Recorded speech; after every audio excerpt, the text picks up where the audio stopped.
Събудих се от дълбок сън. В душата ми ехти тревожен звън. Къде е моята родина? Каква хала от тук мина, отвлече всичко и замина? Къде са градините от плотнати жали, да има за нас и за чужди държави?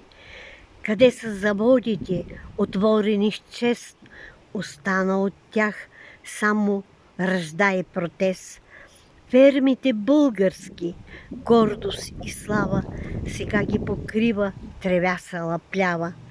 Овце, крави и свине няма ги вече, те носят зараза в правата рече.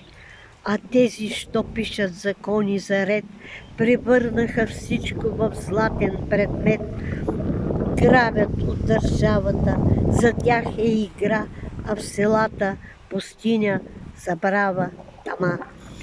Запалиха пожари, страната гори, излязаха в почивка, тях не ги вли. А други пеят и танцуват, така се бунтуват. С избори и песен не ще направите живота ни по-лесен. Не ни трябва народно събрание, там са на съревнование. Кой ще бъде по-красноречив, но народа си остава недоверчив. Не с избори, не с търпение, а с нов вид разумно управление. Да бъде човека по делата видян. Това е нашето решение.